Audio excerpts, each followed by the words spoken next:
हाँ भाई, जय श्री अलसी। क्या हाल चाल है जितेंद्र सर? चालू करते हैं बिल्कुल। प्रोग्राम को। तो बच्चों का इंटरेस्टिंग पार्ट रहेगा। ह्यूमन फिजियोलॉजी का पोर्शन अब चालू होने जा रहा है।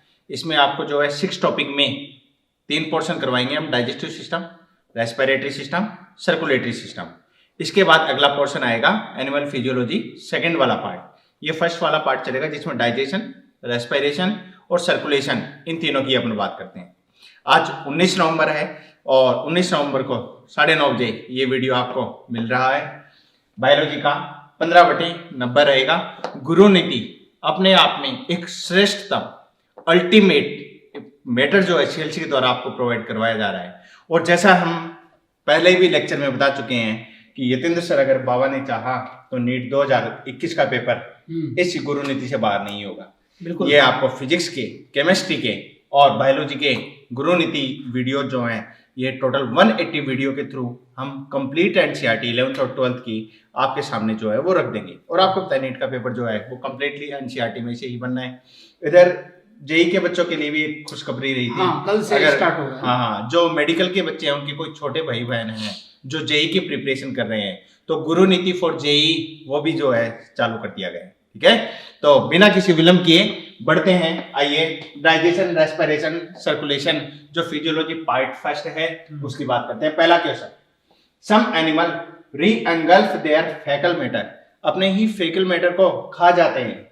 This habit is known as, ये हैबिट क्या कहलाती है? तो मेडिकल टर्मिनोलॉजी है, डायरेक्टली वही याद रखनी है। कौन सी हो जाएगी? कोप्रोफेगी कहलाएगी। क्योंकि एक्चुअली सुनील जी, कुछ एनिमल जैसे रैबिट की हम लोग बात करें ना, बिल्कुल, तो उनमें जो सिकम वाला पार्ट है जी जी, तो वहां पे जो है बैक्टीरिया की हेल्प से जो सेलुलोज वगैरह अदर प्रोडक्टों को कैटाबोलाइज किया जाता है। ठीक है, तो वो न्यूट्रिएटिव फॉर्म में बदल जाता है। ओके। और फिर जब वो फेकल मैटर के थ्रू बाहर आता है तो उसके अंदर सिंपल न्यूट्रिएंट जो है वो प्रेजेंट होते हैं, इसलिए वो एनिमल उसको रीगल्फ करते हैं, वापस उसको इनटेक करते हैं। बिल्कुल बिल्कुल, वापस उनको खाते हैं। बिल्कुल। तो फेकल मैटर से भी अगेन न्यूट्रिशन ऑब्टेन करने के लिए ये हैबिट जो है दर्शाई जाती है इन एनिमल्स के द्वारा। जो जैसे रूमिनेंट्स हैं, है ना, जुगाली करने वाले, हाँ, जुगाली करने वाले, उनमें कंपाउंड स्टमक होता है। हाँ, और उनके रोमेन वगैरह के अंदर वही ऊपरी बैक्टीरिया होता है। बिल्कुल, कंपाउंड स्टमक जिसमें एक से ज्यादा चैम्बर्स होते हैं। हाँ, हमारा सिंपल है ना। जी जी जी। तो सुनील जी, उनमें जैसे वो अपना फूड इंटेक करते हैं तो पहले स्टोर कर लेते हैं। और वहाँ स्टमक में कुछ चैम्बर होते हैं जहाँ पे बैक्टीरिया और कुछ प्रोटोजोआ की हेल्प से उसका फर्मेंटेशन होता है। तो वो सिंपल फॉर्म में चेंज हो गया और वो फिर इंटेस्टाइन की तरफ बढ़ता है, तो वो एब्जॉर्ब हो गए, तो उनको वापस खाने की जरूरत नहीं पड़ी वापस। और जैसे रैबिट वगैरह जो ऐसा बिहेवियर शो करते हैं, उनमें वो बैक्टीरिया स्टमक के पास में ना होकर लास्ट में होते हैं, मतलब स्मॉल इंटेस्टाइन के बाद। हाँ, बिल्कुल। तो सिंपल फॉर्म में चेंज हुए तो वो फिर बॉडी के बाहर गए, इसलिए उनको वापस और एक्चुअल में ये लार्ज इंटेस्टाइन का जो इनिशियल पार्ट है सिकम वहां पर देखा जाता है। ठीक है, हर्बीवोर्स एनिमल में ये बैक्टीरिया सिकम पार्ट में प्रेजेंट हो जाएंगे। इसमें कुछ अदर टर्मिनोलॉजी और दी गई है, वही बच्चों को बता देते हैं। ओमनीवोरियन की बात की गई है, सब कुछ खाने वाला। ठीक है, हर्बीवोर्स भी है, कार्निवोर्स भी है, सब कुछ खाने वाले एनिमल ओमनीवोर्स कहलाते हैं। एक सैप्रोफेगी वर्ड दिया है। इस सैप्रोफेगी वर्ड का यतेंद्र जी मतलब बच्चों को बता देते हैं अपन कि वो एनिमल जो डेड और डिकेइंग ऑर्गेनिक मैटर से फूड को जो है वो ऑब्टेन करते हैं, डिकम्पोजर्स। बिल्कुल बिल्कुल। तो ये सैप्रोफेगी मोड ऑफ न्यूट्रिशन कहलाता है। यहाँ पर ये जो सैप्रोफेगी मोड ऑफ न्यूट्रिशन जो डिकम्पोजर दर्शा रहे हैं, वहां ऐसा ही मोड ऑफ न्यूट्रिशन जिसमें डेड और डिकेइंग ऑर्गेनिक मैटर को लिया जाता है, एक एनिमल डेट्रिटिवोर्स भी बनते हैं, कह सकते हैं अर्थवॉर्म। बिल्कुल, डेट्रिटिवोर्स, अर्थवॉर्म। लेकिन इन दोनों में मैं थोड़ा सा अंतर आपको बता दूं। सैप्रोफेगी जो है ये मोटिलिटी शो नहीं करता है, अपनी एक जगह पे रहते हुए ही डेड और डिकेइंग ऑर्गेनिक मैटर के थ्रू न्यूट्रिशन लेता है। जबकि जो डेट्रिटिवोर्स एनिमल होंगे वो मोबाइल कहलाते हैं, वो मोटिलिटी शो करते हैं न्यूट्रिशन ऑब्टेन करने के लिए।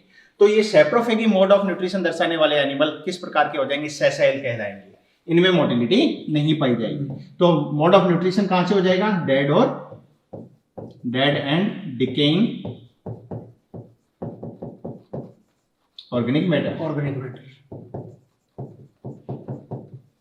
ठीक है, और कैसे होते हैं? सेसाइल एनिमल होते हैं।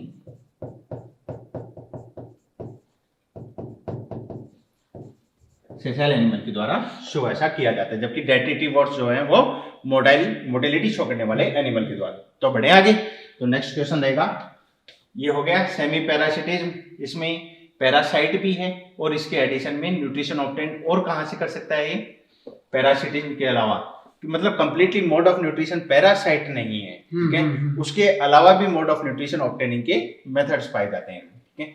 नेक्स्ट क्वेश्चन, क्वेश्चन नंबर 2 जी sir. Sphincter which prevent backflow of food from stomach to oesophagus, की जो इसोफेगस है स्टमक के जिस पार्ट में ओपन हो रहा है, तो यहाँ पर एक स्फिंक्टर है और एक स्फिंक्टर, यहाँ पे आगे अपन स्टमक की बात भी करेंगे, ठीक है, कि ये फंडिक पार्ट है, फिर ये जो है कार्डियक पार्ट है, ये बॉडी वाला पार्ट है और ये पाइलोरिक पार्ट है, बिल्कुल है ना। तो ये वाला जो स्फिंक्टर सुनील जी है, इसको इसोफेगल कार्डियो इसोफेगल स्फिंक्टर भी इसको अपन कह सकते हैं, ठीक है, या गैस्ट्रो इसोफेगल स्फिंक्टर भी इसको कहा गया है। दोनों वर्ड काम में लिए जा सकते हैं। हाँ, और ये बाई डायरेक्शनल है, मतलब फूड ऊपर से यहाँ पे भी आ सकता है और यहाँ से कंटेंट इसका वापस ऊपर भी जा सकता है, अभी वॉमिटिंग की प्रोसेस होती है, बिल्कुल है ना। तो नॉर्मली अगर अपन देखें तो यहाँ के कंटेंट को वापस ऊपर जो फ्लो हो रहा है उसको ये प्रिवेंट कर रहा है, बिल्कुल ठीक बात है। अच्छा, ये वाला जो पाइलोरिक स्फिंक्टर है ये यूनिडायरेक्शनल है, एक बार अगर कंटेंट कायम जिसको बोलते हैं वो ड्यूडेनम में चला गया तो वापस ऊपर की तरफ वो नहीं आता, ठीक है ना।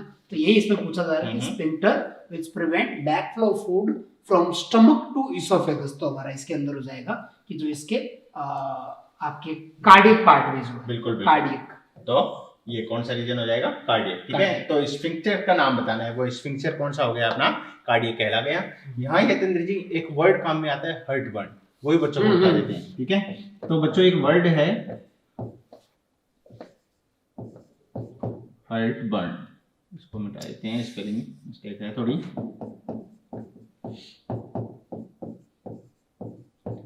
तो दिखने से तो जितेंद्र जी लग रहा है दिल जलता है, बच्चे इसको बोलते हैं, बोले दिल जलता है। अरे बावड़ों, दिल वगैरह कुछ नहीं होता है, ऐसा कुछ नहीं जलता है। वो दिल इसलिए जलता है कि बर्निंग सेंसेशन कहाँ आती है, थोरेसिक जो कैविटी है इसके मिडल पोर्शन की ओर बर्निंग सेंसेशन अपने को ऑब्टेंड होता है और फील करने वाले को ये लगता है कि हर्ट की बर्निंग हो रही है, लेकिन एक्चुअल में वो हर्ट की बर्निंग नहीं है। ये जो गैस्ट्रोइसोफेजियल स्फिंक्टर जो यतेंद्र सर ने बताया था, इसके फेल हो जाने के कारण, इसमें कुछ ही डैमेज हो जाने के कारण जो एसिडिक कंटेंट है वो एसिडिक कंटेंट मूव कर जाता है इसोफेगस में और उसकी वजह से जो है वो बर्निंग स्टार्ट हो जाती है। जो एसिड है वो म्यूकोसा के कांटेक्ट में आता है तो बर्निंग सेंसेशन होता है, बर्निंग सेंसेशन प्रोड्यूस करेगा। इसोफेगस है वो बिल्कुल थोरेसिस जो कैविटी है उसके सेंटर से जाता है, ठीक है, और वो जो आपका जो हर्ट है उसके पीछे की तरफ से, बिल्कुल, इसलिए लगता है कि हर्ट जल रहा है, तो वो हृदय नहीं जलता है। वो इसी को ही कुछ बच्चे जो थोड़े से ज्यादा एडवांस टाइप के होते हैं वो कहते हैं दिल जल रहा है, तो दिल विल भैया कुछ नहीं जलता है, एक्चुअल में बर्निंग है किसकी, म्यूकोसा ऑफ इसोफेगस की बर्निंग ये कहलाती है, ठीक है। और इसके अलावा पाइलोरिक तो ये वाला बता ही दिया सर ने, फंडिक एक रीजन कहलाता है, फंडिक। तो इसके लिए एक क्वेश्चन यतेंद्र सर ये भी बनता है कि स्टमक का वो कौन सा पार्ट है जिसमें गैसेज भरी रहती हैं, ये वाला पार्ट। तो स्टमक का फंडिक वो रीजन है जहाँ पर गैसेज जो है वो फिलअप रहती हैं। एक इलियोसिकल वॉल्व भी प्रेजेंट, वो आगे मतलब स्मॉल इंटेस्टाइन का लास्ट पार्ट, हाँ, सीकम के बीच में, बिल्कुल। तो इलियम जहाँ सीकम में खुलेगी उस जंक्शन पॉइंट पर इलियोसिकल वॉल जो है, तो फिर तो ऐसा कह सकते हैं कि ना लार्ज इंटेस्टाइन से कंटेंट को वापस स्मॉल में जाने से कौन रोकता है, इलियोसिकल वॉल। बहुत ही अच्छा एक एडिशनल क्वेश्चन बन गया कि लार्ज इंटेस्टाइन से बैकफ्लो ऑफ जो फीकल मैटर, एक्चुअल में वो फीकल मैटर बन ही गया वहां पर। और एक और कि स्टमक से काइम का ड्यूडेनम में जाने को कौन कंट्रोल करता है, तो फिर पाइलोरिक हो जाएगा, तो फिर वो पाइलोरिक ही चला जाएगा, ठीक है। तो इस प्रकार ये कुछ एक एडिशनल पार्ट भी यहाँ पर बनते हैं। एक बार जो कोई रिपीटेड बच्चा अगर इसको देख रहा है जिसके पास पुरानी एनसीईआरटी है वो थोड़ा सा ध्यान दे लेना, हमने स्टमक के 4 पार्ट यहाँ पर बताए हैं, वहां पर स्टमक के 3 ही पार्ट बताए। हाँ, अब अपडेट हो गए, हाँ, अब 4 याद है, बिल्कुल। तो कार्डियक हो गया, फंडिक हो गया, बॉडी हो गया, पाइलोरिक हो गया। सबसे बड़ा पोर्शन अगर पूछ लिया स्टमक का तो वो कौन सा हो जाएगा, बॉडी वाला। ये वाला पार्ट सबसे मेन पार्ट कहलाता है इसका, जैसे हाँ, जैसे ये अभी एक क्वेश्चन के रूप में बता भी देते हैं। तो चले आगे, ठीक, काफी इंफॉर्मेशन थी इस क्वेश्चन में। अगला question number 3, trypsin and pepsin are differing. तो ट्रिप्सिन तो स्मॉल इंटेस्टाइन रीजन में हो गया और एक्चुअल में ये इनएक्टिव फॉर्म में सीक्रेट होता है, ठीक है, ट्रिप्सिनोजन की फॉर्म में, और ये पेनक्रिएटिक जूस का कंटेंट कहलाता है ये। और आप सभी को पता है ड्यूडेनल पार्ट में सीक्रेट होने वाला जो पैनक्रियाटिक जूस जो आकर रिलीज हो रहा है वो बेसिक पीएच में वर्क करता है, बेसिक पीएच। जबकि पेप्सिन जो है वो स्टमक रीजन में सीक्रेट हो रहा है और पेप्सिनोजन की फॉर्म में आएगा, HCl की प्रेजेंस में वो एक्टिव फॉर्म में बदलेगा और एसिडिक पीएच वो एसिडिक पीएच पर काम करेगा। तो बाकी कॉमन क्या है दोनों में कि दोनों ही प्रोटीनियस नेचर के। हाँ बिल्कुल, और दोनों ही प्रोटियोलाइटिक एंजाइम, प्रोटियोलाइटिक ये दोनों में कॉमन है। बिल्कुल। अलग क्या है कि आज जैसा आपने बताया कि दोनों डिफरेंट पीएच पे काम करते हैं। बिल्कुल बिल्कुल, एक एसिडिक पे और एक बेसिक। और प्रोटियोलाइटिक मतलब प्रोटीन का ब्रेक डाउन करने वाला या प्रोटीन डाइजेस्टिंग एंजाइम क्या कहलाते हैं, प्रोटियोलाइटिक। तो ट्रिप्सिन एंड पेप्सिन डिफर पूछा है तो डिफर क्या हो जाएगा, trypsin act in acidic no basic, pepsin act in acidic stomach region में, ठीक है, but trypsin act in alkaline medium. बिल्कुल ये करेक्ट ही पूछा है तो आंसर कौन सा चला जाएगा, ऑप्शन नंबर 2 चला जाएगा, ठीक है। बाकी के भी आप देख रहे हैं, pepsin act over pure protein in acidic medium but not trypsin, नहीं ट्रिप्सिन भी प्योर प्रोटीन के ऊपर एक्ट करता है, ठीक है। कुछ प्योर प्रोटीन के ऊपर स्टमक में भी एक्शन हो जाती है जिसकी वजह से पेप्टोन्स और प्रोटियोजेज ये बन जाता है। मतलब कह सकते हैं कि प्रोटीन का जो पार्शियल डाइजेशन वो स्टार्ट हो जाता है स्टमक से, स्टमक रीजन में। बिल्कुल ठीक बात है।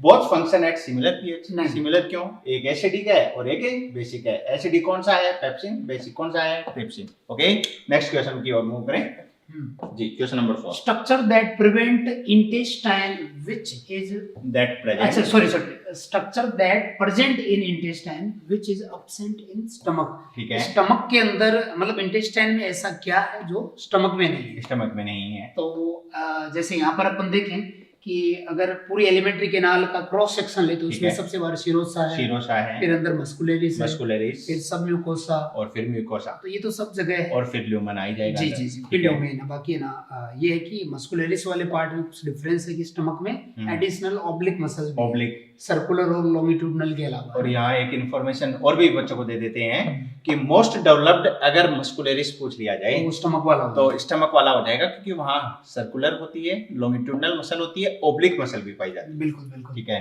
तो सिरोसा दोनों में है, ओके, सब म्यूकोसा दोनों में, डाइजेस्टिव ग्लैंड भी दोनों जगह है, एंजाइम बना रही है। लेकिन विलाई जो है वो केवल इंटेस्टाइन वाला पार्ट, स्मॉल इंटेस्टाइन वाला, ठीक है। विलाई जो है उसी की तरह स्टमक की अगर बात करें तो वहां पर जो है अलग टाइप की स्ट्रक्चर है, जिनको अगर हम लोग फोल्ड की फॉर्म में देखें तो रग्गा बोला गया है ना, गैस्ट्रिक रगी के नाम से इनको जाना जाता है। ठीक है, तो डेवलप्ड फिंगर लाइक प्रोजेक्शन वहां भी होंगे और ये थोड़े से बड़े होते हैं विलाई से, इनको डेवलप्ड गैस्ट्रिक रगी के नाम से जाना जाता है, जो स्टमक पे पाई जाती हैं। और फिंगर लाइक प्रोजेक्शन जो इंटेस्टाइनल रीजन में प्रेजेंट होती हैं, ये क्या कहलाती हैं, विलाई कहलाती हैं। फंक्शन क्या है, एब्जॉर्प्शन की सरफेस एरिया को इंक्रीज करने का काम करती है। बाकी ये कब दिखाई देंगे स्टमक में, जब वो खाली हो, जब एम्प्टी होगा। बिल्कुल ठीक बात है। फुल हो जाएगा तब ये डिसअपीयर हो जाएगा। बिल्कुल बिल्कुल।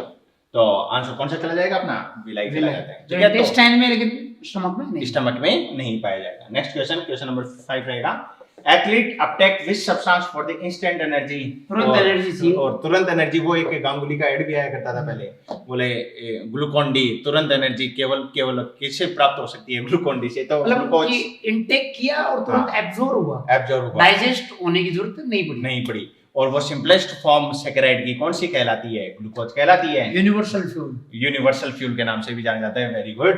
तो चले, आंसर कौन सा चला गया, glucose. Next question 6, the best developed muscularis mucosa of alimentary canal, है ना। तो जैसा कि अभी आपने बच्चों को बताया था, ठीक है, स्टमक जो है वहाँ पे बेस्ट डेवलप है, क्योंकि वहाँ पर चर्निंग मूवमेंट भी करवानी है, जी, मैकेनिकल डाइजेशन के अंदर ये हेल्प करता है। ठीक है। इसके अलावा एक्स्ट्रा ऑब्लिक मसल्स भी होते हैं, तो इसके लिए स्टमक बच्चे याद रख सकते हैं। बिल्कुल।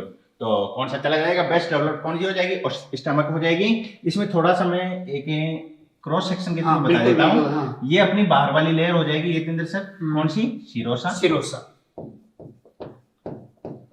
शिरोसा के बाहर अपनी आ जाएगी, मतलब शिरोसा के अंदर की तरफ ना, हाँ, अंदर की तरफ आ जाएगी अपनी मस्कुलरिस। लेकिन मस्कुलरिस के 2 पार्ट देखने को मिलेंगे अपने को। जी।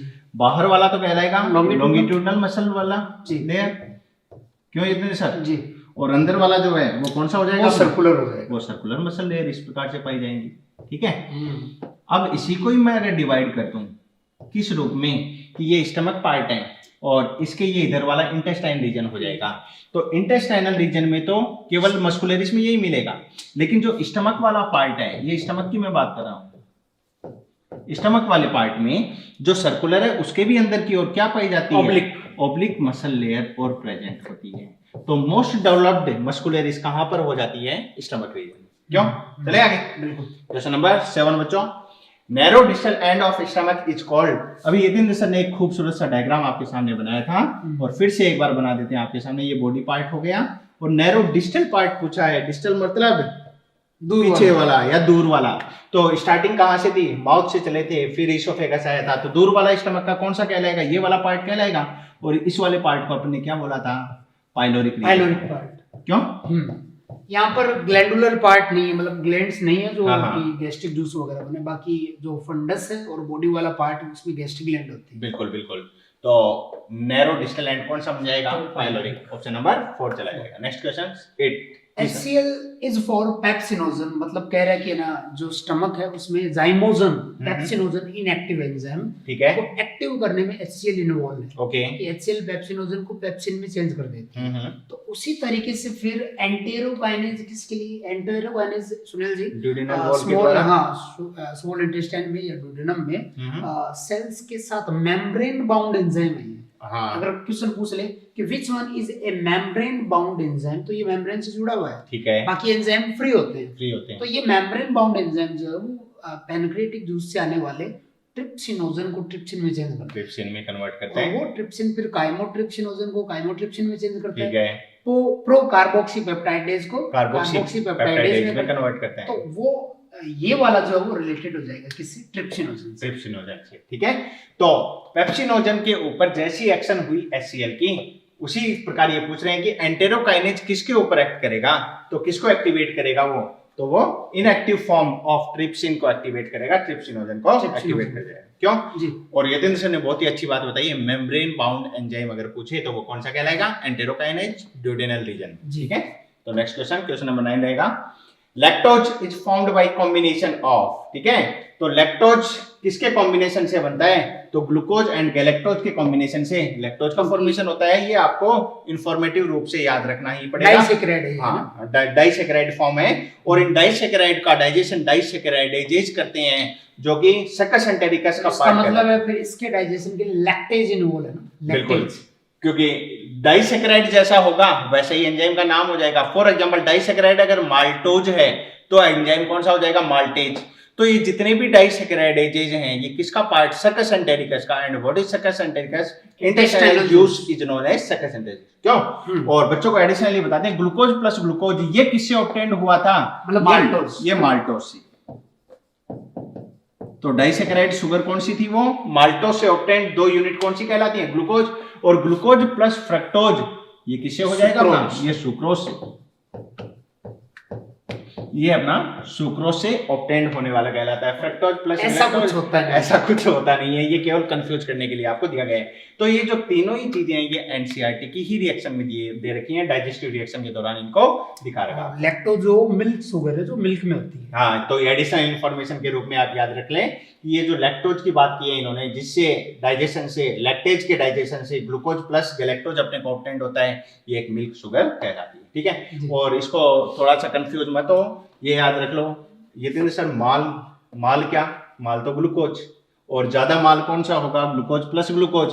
तो माल कौन सा हो गया, ग्लूकोज प्लस ग्लूकोज, ठीक है। और ऐसे ही इसको फ्रक्टोज को फ्रूट शुगर कहा जाता है, और वहां पर सुक्रोज के रूप में देखा जाता है। तो इसको इस प्रकार याद कर लें। बाकी का बचा कौन, lactose.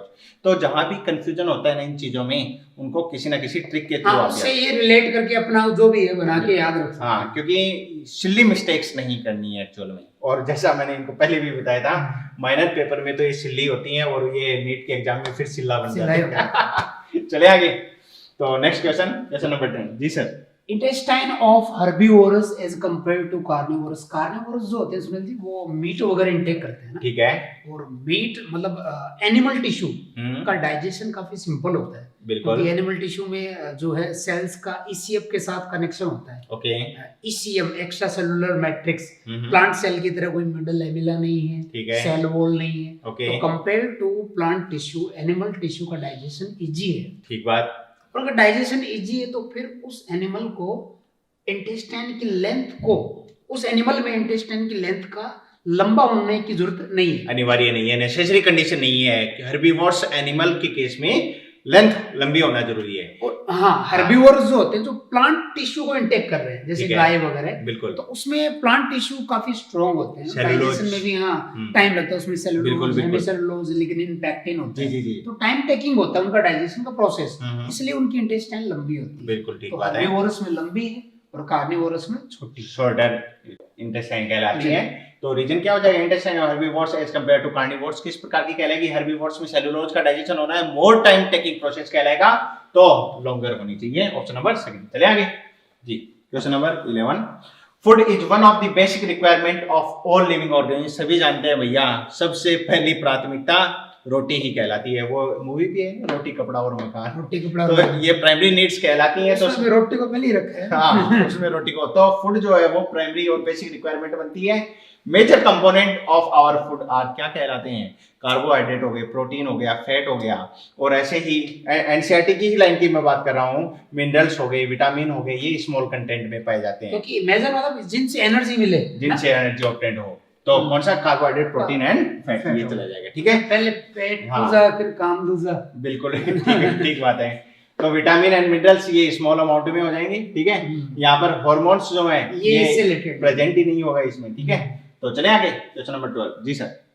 The function of water in our body, body के अंदर जो वाटर है वो काफी इंपॉर्टेंट है, मतलब इसकी प्रेजेंस का होना, क्योंकि जितनी भी बायोकेमिकल रिएक्शन है वो एक्वेटिक मीडियम में ही होती है, मतलब इसका मतलब है कि वहां पर वाटर की प्रेजेंस हो, क्योंकि उस रिएक्शन को होने के लिए पहले कंटेंट्स को वाटर में डिसॉल्व होना पड़ता है, और एंजाइम तभी वर्क कर पाते हैं जब वहां पर वाटर हो। बिल्कुल, है ना। और इसके अलावा जो एब्जॉर्प्शन की प्रोसेस है उसमें भी वाटर इन्वॉल्व है, बिना वाटर की प्रेजेंस के एब्जॉर्प्शन भी नहीं हो पाएगा। अच्छा, डाइजेशन की बात अभी मैंने की, तो हमारे अंदर जो फूड डाइजेशन की प्रोसेस है उसमें एंजाइम जो है वो हाइड्रोलाइटिक एंजाइम्स कहलाते हैं। बिल्कुल, और हाइड्रोलाइटिक एंजाइम जो है उनको बायोमोलिक्यूल जैसे प्रोटीन, लिपिड, कार्बोहाइड्रेट, उनके बीच के बॉन्ड को ब्रेक करने के लिए वाटर की नीड होती है। बिल्कुल, तो केमिकल बॉन्ड को तोड़ने के लिए रिक्वायरमेंट ऑफ वाटर जहां होती है वो एंजाइम्स हाइड्रोलाइटिक एंजाइम्स कहलाते हैं। तो ये एक डेफिनेशन बन जाती है अपनी हाइड्रोलाइटिक एंजाइम्स की। जी सर। तो इसीलिए जो यहाँ पर बोला गया कि the function of water in our body, तो एक तो है वो डिहाइड्रेशन को प्रिवेंट करते हैं, to play an important role in metabolic process. Metabolic process means यहाँ पर एंजाइमेटिक प्रोसेस की बात हो रही है। मेटाबॉलिज्म दो टाइप का, कैटाबॉलिज्म और एनाबॉलिक, तो दोनों में एंजाइम इन्वॉल्व होते हैं। बिल्कुल, तो फूड डाइजेशन कैटाबॉलिज्म है, वहां पे एंजाइम को वाटर चाहिए। बिल्कुल चाहिए, तो ये वाला भी इसमें हो गया। ठीक है, एनर्जी प्रोवाइड नहीं कर रहे हैं, ये तो जो न्यूट्रिएंट्स होंगे, जो फूड होगा वो फूड प्रोवाइड करवाएगा। ठीक है, तो वाटर का रोल नहीं है एनर्जी में। जो न्यूट्रिएंट्स अभी अपन ने देखे थे, कार्बोहाइड्रेट, प्रोटीन, हाँ फैट, ये जो है ये मेजर कंपोनेंट कहलाते हैं फूड के। तो सी नहीं होगा, बाकी फर्स्ट एंड सेकंड हो जाएंगे। ए और बी है ना, हाँ A and B option number 1 चला जाएगा। अरे ओके भाई, चले आगे। हाँ, question number 13, fill in the blanks. A, provide energy and organic material for growth and repair of the tissue. तो भैया ये तो क्या कहलाता है? फूड कहलाता है। क्यों? इतने जिसके अंदर प्रोटीन, लिपिड और कार्बोहाइड्रेट हो जाएंगे। Each tooth is embedded in a socket of jawbone. This type of attachment is known as thecodont. बिल्कुल, तो ये डेंटिशन कैसे कहलाएगा? ये थीकोडोंट कहलाएगा। आपको पहले बताया था थिकोडोंट, प्लूरोडोंट और एक्रोडोंट। बिल्कुल। An adult human has 32 permanent teeth which are of 4 different type, 4 अलग-अलग प्रकार के, incisor, canine, premolar and molar. और इस प्रकार का डेंटिशन जो है ये हेटेरोडोंटिक डेंटिशन कहलाता है। तो सी की जगह क्या आ जाएगा? हेटेरोडोंट। मैमेलियन फीचर है, मैमल्स के अंदर जो दांत होते हैं। बिल्कुल, हाँ हेटेरोडोंट। बिल्कुल, अच्छी इंफॉर्मेशन है। Majority of mammals including human being form 2 set of teeth during milk teeth और permanent teeth. Permanent teeth also known as adult teeth के नाम से भी जाना जाता है उनको। तो ये किस प्रकार का डेंटिशन? डाइफाइडोंट कहलाएगा। और जो केवल एक ही बार है वो मोनोफाइडोंट, और जो बहुत बार है वो पॉली। बिल्कुल। तो ये दिन सर मेरे को ऐसा फील हुआ कि मैं टीचर हूँ, आप बच्चे हो। मैं सवाल पूछ रहा था, आप जवाब दे रहे। वैसे अल्टीमेटली हमें इंफॉर्मेशन पहुंचानी है, किसी भी प्रकार पहुंचा दो आपके पास, और इसका पर्पस यही है कि इंटरेक्ट होकर के आप लोगों तक इंफॉर्मेशन, नो डाउट। ठीक है, तो ये दिन सर ए की जगह फूड आना चाहिए। ए की जगह फूड मतलब ये ठीक है, लेकिन ये विटामिन तो गलत हो गया। बी की जगह क्या आना चाहिए? थैकोडोंट। तो बी हेट्रोडोंट, गलत बात। बी हेट्रोडोंट, गलत बात। बी थैकोडोंट, हाँ, बी में थैकोडोंट हो गया। ये वाला सही हो जाएगा, ठीक है। और यहाँ पर हेटेरो आ गया उसमें, यहाँ पर क्या दे दिया? हेट्रो। तो आंसर कौन सा चला जाएगा? ये चला जाएगा। क्रॉस चेक कर लो, सी की जगह हेट्रो है क्या? बिल्कुल है। डी की जगह देखो क्या है? डाइफाइव है क्या? ये डी की जगह डाइफाइडोन। तो हमने यहाँ आपसे मिस्टेक हो इसके लिए ABCD सीक्वेंस में नहीं दिया है, बच्चा कई बार जल्दबाजी कर देता है। ये जो ऑर्डर है वो हाँ, तो ये ऑर्डर हमने अलग अलग कर दिया है इसका। तो आंसर कौन सा चला गया? ए में फूड हो गया, बिल्कुल, और सी जो है उसमें हेटेरो हो गया, हेटेरो हो गया। डी जो है उसमें डाइफाइडोन हो गया, और बी जो है उसमें थैकोडोन हो थैकोडोन। गया, ठीक है। थर्ड आंसर चला जाएगा। Next question 14। जी सर। 14 जो क्वेश्चन है उसमें कुछ स्टेटमेंट दिए हैं, इनको हमें पढ़ना है और फिर फाइंड आउट करना है इनकरेक्ट स्टेटमेंट, ठीक है। ओके, देखते हैं। The alimentary canal begin with anterior opening mouth, बिल्कुल सही कह रहे हैं। और इसका एंड जो है वो पोस्टीरियरली हो रहा है, किससे? एनएस के रूप में बाहर खुलेगा। सही स्टेटमेंट है। ट्यूब विद इन ट्यूब है ना, tube with in tube plan, और कंप्लीट डाइजेस्टिव सिस्टम बिल्कुल सेपरेट ओपनिंग, बिल्कुल एक माउथ एंट्री के लिए और एग्जिट के लिए एनएस, बिल्कुल ठीक बात है। और tube with in tube plan, बच्चों को थोड़ा सा फ्लैशबैक में लेकर चलें तो फर्स्ट ऑफ ऑल कहाँ राइज हो गया था? फर्स्ट ऑफ ऑल ये आपका एस केल्विन में आ गया, एस केल्विन में, क्योंकि प्लेटीहेल्मिन्थ में जो है कंप्लीटली ट्यूब विद इन, वो ट्यूब उनके अंदर ब्लाइंड सेक था, ब्लाइंड सेक प्लान था अगर देखें तो, है ना। और टीनिया वगैरह में तो एलिमेंट्री कैनाल थी, एब्सेंटी थी जी। फिर बी देखते हैं। Mouth leads to buccal cavity, okay, और ओरल कैविटी की जो माउथ है वो बकल कैविटी और ओरल कैविटी में खुल रहा है, ठीक है।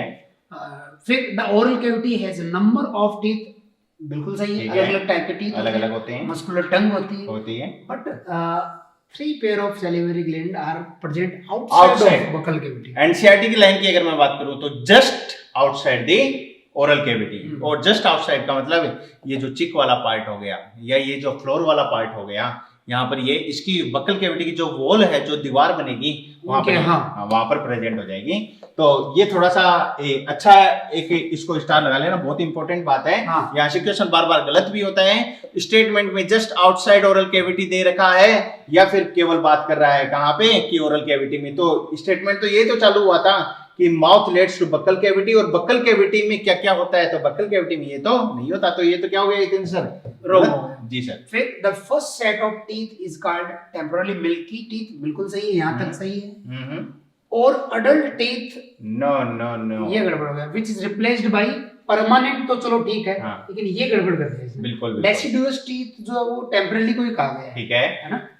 तो ये वाला भी फिर गड़बड़ हो गया। तो टेम्परेरी टीथ बोल दो या डेसिडुअस टीथ बोल दो, एक ही बात है। अडल्ट टीथ बोल दो या फिर परमानेंट टीथ बोल दो, एक ही बात है, ठीक है। तो ये स्टेटमेंट भी क्या हो गया? रॉन्ग। फिर the upper surface of tongue has small projection called taste bud, no, papillae, और टेस्ट पेपिलाई के अंदर टेस्ट बड होती है। और यहाँ भी एक स्टेटमेंट ये सब बच्चों से गलत करवा देता है कि all the papilla have taste bud. हाँ, ये भी गलत हो गया। जैसे आपका फिलीफॉर्म है पेपिलाई, उसमें नहीं है। फिलीफॉर्म पेपिला में टेस्ट बड नहीं, फंगीफॉर्म में है, और आपका वोलिएट के अंदर है ना। ठीक है, ठीक बात है। सर्कमवोलिएट, ठीक है। तो ये वाला क्या हो जाएगा? लास्ट वाला भी रॉन्ग हो गया, क्योंकि ये कह रहा है कि अपर सरफेस पर प्रोजेक्शन को टेस्ट बड का है, प्रोजेक्शन तो पेपिला कहलाते हैं। तो भैया क्या पूछा आपने से? रॉन्ग। तो बी, सी एंड डी, और बी, सी एंड डी आपकी तरफ ही है क्योंकि आपने सॉल्व किया है इसको। चले आगे 15। The colon is divided into 4 parts. These are called as, क्या कहलाते हैं? तो सभी को पता है भैया कि इलियम पार्ट आकर खुला था किसमें? एक ब्लाइंड सैक प्लान में, और ये ब्लाइंड सैक वहां ये थी सर। बच्चों को एक और बात बता दें, इंटेस्टाइन का, एलिमेंट्री कैनाल का एकमात्र रीजन है जिसका एक एंड क्लोज कहलाता है। बाकी हर पार्ट के दोनों एंड ओपन होते हैं। चाहे इसोफेगस की बात कर लो, ऊपर फेरिंग्स में खुल रहा है, नीचे स्टमक में। चाहे स्टमक की बात कर लो, इसोफेगस में खुल रहा है, उधर ड्यूडेनम में, स्मॉल इंटेस्टाइन में। लेकिन सीकम वाला वो पार्ट है जो कैसा? ब्लाइंड कहलाता है, जिसका एक एंड क्लोज है, दूसरा ओपन है, ठीक है। और यहाँ पर एक फिंगर लाइक वर्मीफॉर्म अपेंडिक्स के नाम से जाना जाता है। इसके बाद अपना कोलन रीजन चालू होता है। तो कोलन में जितेंद्र से सबसे पहले तो कौन सा आ जाएगा? ये वाला असेंडिंग आ जाएगा। और इसकी बात करें ट्रांसवर्स कॉलम, ये ट्रांसवर्स कॉलन हो जाएगा, डिसेंडिंग कॉलम, ये डिसेंडिंग कॉलन हो जाएगा, सिग्मोइडल कॉलम, और उसके बाद ये सिग्मोइडल कॉलन। ये भी अपडेट हुआ है, पहले 3 ही दे रखा था। हाँ, पहले 3 ही था, तो एनसीईआरटी में सिग्मोइडल और इंक्लूड हुआ है। बिल्कुल। तो ये जो लास्ट वाला पार्ट है ना सिग्मोइडल, ये पुरानी एनसीईआरटी में नहीं दिया हुआ था। अब अगर नीट में सवाल आ जाए कि कॉलन के कितने पार्ट होते हैं, तो कॉलन के भैया 4 पार्ट होते हैं, असेंडिंग, ट्रांसवर्स, डिसेंडिंग और सिग्मोइडल। उसके बाद में रेक्टम और फिर एनस। बिल्कुल। तो आंसर कौन सा चला गया? Option number 4। Next question 16। जी सर। 2 कॉलम में हमें मैचिंग करना और फिर करेक्ट मैचिंग वाला ऑप्शन देखना है। ठीक है, सिंपल सा है। स्टमक जो है वो जे शेप हो गया, ठीक है, ये 3 हो गया जी। और ड्यूडेनम जो है वो सी शेप्ड हो गया, ड्यूडेनम सी शेप्ड हो गया, ये 1 हो गया। और विलाई जो है वो फिंगर लाइक होती है, विलाई फिंगर लाइक, ये 4 हो गया अपना। और जो रगाई है वो इरेगुलर स्ट्रक्चर है, स्टमक से रिलेटेड, स्टमक से रिलेटेड हो गया, तो ये 5 हो गया। ठीक है, तो 3 1 4 5, 3 1 4 5 आंसर कौन सा चला जाएगा? 3 1 4 5, ऑप्शन नंबर 3 चला जाएगा। मतलब ड्यूडेनम के लिए सी शेप याद रखना, यू शेप लगा के रॉन्ग नहीं करना। ये भी पुरानी एनसीईआरटी पुराने में यू दे रखा है, तो पुरानी एनसीईआरटी में इसको यू शेप दिया हुआ था, लेकिन यू शेप जो ड्यूडेनम होता है ये हर्बीवोर्स जैसे रैबिट में देखा जाता है। ठीक है, और अपने में अगर बात करें तो स्टमक कैसा हो जाएगा? जे शेप्ड हो जाएगा। लेकिन अपने में भी अगर क्वेश्चन मॉडिफाई कर दे कि फुली फिल्ड स्टमक की या फुली एक्सटेंडेड स्टमक, जो पूर्ण रूप से भरा हुआ है, वो कैसा होगा? वो फिर इस जे शेप का कहलाता है। एम्प्टी स्टमक, खाली स्टमक कैसा होता है? जे शेप का कहलाता है। ठीक है, तो आंसर चला गया अपना। नेक्स्ट क्वेश्चन नंबर 17 रहेगा बच्चों। Muscularis is formed by smooth muscles usually arranged into an inner and an outer। तो ये वाले एक क्रॉस सेक्शन, कट सेक्शन पहले ही बताया था मैंने आपको। और एनसीईआरटी के डायग्राम की अगर मैं बात कर लूं तो ये सर, ये तो ल्यूमन हो गया अपना, क्यों? हाँ। और ये वाली जो लेयर होगी ये कौन सी कहला जाएगी? ये म्यूकोसा, ये म्यूकोसा कहला जाएगी। इसके बाद इसके बाहर बात करें तो सबम्यूकोसा, ये सबम्यूकोसा बन जाएगी अपनी, सब म्यूकोसा। इसके बाद नेक्स्ट अगर बात करें तो मस्कुलरिस, और मस्कुलरिस में 2 पार्ट है। हाँ, सर्कुलर।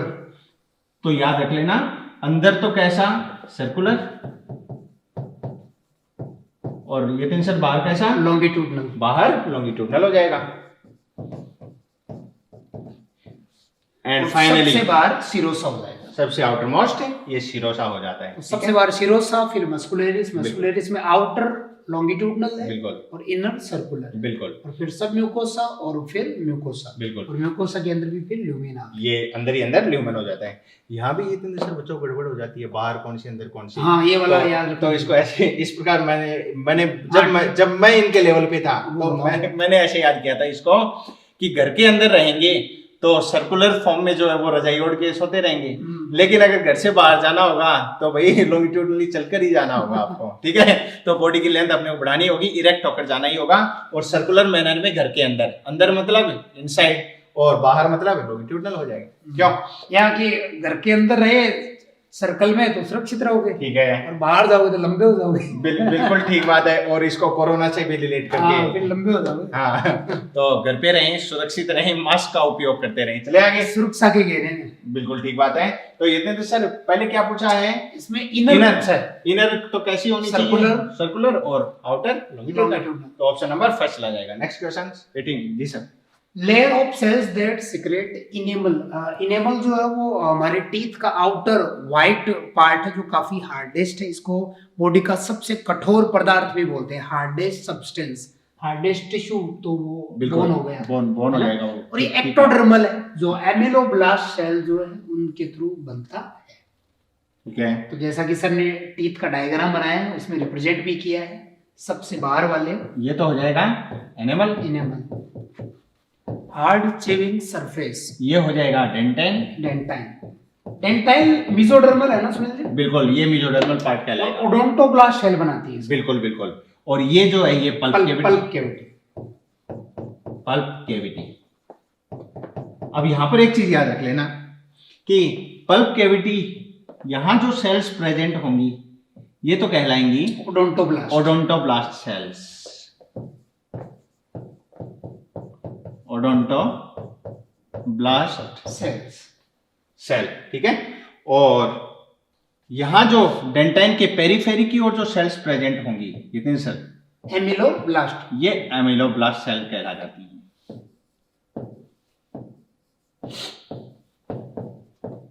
आपने से पूछा क्या है ये सर, एनिमल ऑफ एनिमल के लिए तो बाहर वाला कौन बनाएगा, एमिलोब्लास्ट सेल बनाएगा, ठीक है। और ओरिजिन भी याद रख लेना, ये एक्टोडर्मल है एनिमल वाला, और डेंटाइन जो है वो मेसोडर्मल, वो मेसोडर्मल पार्ट बन जाएगा। तो डेंटाइन तो मेसोडर्मल, ये से लिख देते हैं बच्चों के लिए। जी जी, डेंटाइन तो हो गया मेसोडर्मल, हाँ, और एनिमल हो गया, और एनिमल हो गया ectodermal. Ectodermal,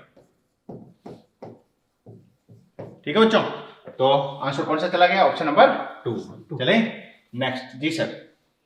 pulp cavity of tooth is lined by, अच्छा अभी डायग्राम बनाया था कि पल्प केविटी जो है वो क्राउन में भी है, ठीक है, वो नीचे जो रूट वाला पार्ट है उसमें भी होती है, उसमें भी है, और उसकी जो लाइनिंग है वो आपकी ओडोंटोब्लास्ट सेल्स जो है वो करती हैं, बिल्कुल बिल्कुल, जो बाहर की तरफ डेंटाइन वगैरह को सीक्रेट करती है। बिल्कुल बिल्कुल। तो इसमें आप एक ये भी बच्चों को कंफ्यूजन होता है ये सर कि ओडोंटोब्लास्ट क्या बनाती है, ये एमिलोब्लास्ट क्या बनाती है। तो इसमें याद रख लेना, जहां पर डी आ रहा है ना डेंटाइन, वो तो डेंटाइन हो गया, ठीक है बच्चों। और जहां पर एमिलो और वो क्या था अपना एनेमल, एनेमल, मिलो और मल, तो ई से याद रख सकते हैं। हाँ एनेमल, हाँ, उसको एनेमल बोला है ना, हाँ। तो एमियल इसके अंदर आ रहा है। तो किसी भी प्रकार आप याद रखो भैया, अल्टीमेटली कंफ्यूज नहीं होना, सिली मिस्टेक है नहीं करनी है, नहीं तो सीला बन जाएगा, सीधा बन जाएगा। चले आगे 20 जी sir. After surgical removal of gall bladder Sunil ji एक पाउच लाइक स्ट्रक्चर है, ठीक है, और लीवर जो है उसके साथ कनेक्टेड है, ठीक है, और लीवर की जो हिपेटिक सेल्स है वो जैसा कि बच्चों ने पढ़ा भी है कि वो बाइल वगैरह का फॉर्मेशन करते हैं, ठीक है, और उन हिपेटिक सेल से वो बाइल जो है हिपेटिक डक्ट की हेल्प से गॉल ब्लैडर तक आ जाता है, ओके, और गॉल ब्लैडर में आकर के वो बाइल वहां पर स्टोर हो जाता है, ठीक है। अब गॉल ब्लैडर के अंदर आपको एपिथेलियम बताया था, सिंपल कोलमनर ब्रश बॉर्डर, ठीक है, तो बढ़िया। उस उपकला या उस एपिथेलियम से गॉल ब्लैडर उस बाइल को कंसंट्रेट करता है, एक्स्ट्रा वाटर को रीअब्सॉर्ब करके, तो वहां पर बाइल स्टोर हुआ, कंसंट्रेट हुआ, ठीक है, और फिर सिस्टिक डक्ट के थ्रू वो जो है कॉमन बाइल डक्ट में आता है, और फिर वो ड्यूडेनम जो है उसकी तरफ बढ़ता है, हेपेटोपेनक्रिएटिक, जहां पर वो पेनक्रिएटिक डक्ट के साथ जुड़ के हेपेटोपेनक्रिएटिक डक्ट बना देता है, जिसको अभी हम लोग आगे रिप्रेजेंट करेंगे। बिल्कुल बिल्कुल। तो यहाँ पर यही पूछा कि अगर उस गॉल ब्लैडर को हटा दिया जाए तो क्या होगा, तो गॉल ब्लैडर में जो बाइल इकट्ठा है तो वो मेनली फैट डाइजेशन में इन्वॉल्व है, ठीक है, और उसमें भी जो बाइल है उसके अंदर जो बाइल सॉल्ट वगैरह वो फैट का इमल्सिफिकेशन करता है, जिसकी वजह से large fat globule small fat globule में चेंज होती है, और फिर लाइपेज पैनक्रिएटिक लाइपेज उसका एंजाइमेटिक डाइजेशन करता है, क्योंकि बाइल के अंदर कोई एंजाइम नहीं है। ये ना पूछ ले कि लीवर ने जो बाइल जूस बनाया क्या उसमें एंजाइम है, नहीं, उसमें एंजाइम नहीं है, लेकिन हाँ ये पूछा भी जाता है नॉन एंजाइमेटिक सिक्रीशन कौन सा है, ये गए ऑप्शन में से, तो बाइल जो है वो नॉन एंजाइमेटिक, और ये लिखा हो कि ना लीवर एंजाइम बनाता है नहीं है, तब भी गलत हो जाएगा, क्योंकि नॉन डाइजेस्टिव एंजाइम बनाता है, ठीक बात है, ठीक है, नॉन डाइजेस्टिव एंजाइम बनाता है लीवर, लेकिन डाइजेस्टिव एंजाइम जो है बाइल जूस के थ्रू वो लीवर रिलीज नहीं करता है, तो वो फैट डाइजेशन से इन्वॉल्व है। तो यहाँ पे यही कहा है कि जिनमें गॉल ब्लैडर को हटाया गया है, हो सकता है उनमें स्टोन वगैरह हुआ ना, गॉल स्टोन, तो डॉक्टर उनको बोलते हैं कि आप अपनी डाइट में फैट बिल्कुल न लें, बिल्कुल बंद कर दें, क्योंकि अगर फैट लेंगे तो भैया वो डाइजेस्ट नहीं हो पाएगा, ठीक है। तो ये एक डायग्रामेटिक रिप्रेजेंटेशन भी बना दिया अपन ने, ये तो जो है लीवर कहला गया, और लीवर से आने वाली ये हिपेटिक डक्ट हो गई, और ये वाली सिस्टिक डक्ट कहला जाती है, गॉल ब्लैडर हो जाता है, और ये दोनों मिलकर क्या कहलाती है यहाँ पर, ये कॉमन बाइल डक्ट है, ये कॉमन बाइल डक्ट हो गई। और यहाँ पर एक सवाल ये भी बनता है कि बाइल का जो ट्रांसपोर्टेशन होता है वो बाई डायरेक्शनल होता है, कौन सी डक्ट में से, तो वो आंसर इधर भी जा रहे हैं, सिस्टिक डक्ट जो है इसमें से बाई डायरेक्शनल फ्लो कहलाएगा बाइल। चले आगे जी, तो इसका आंसर कौन सा कर दें, इसका आंसर वो फैट कर दें, तो फैट का डाइजेशन नहीं हो पाएगा। 21 जी।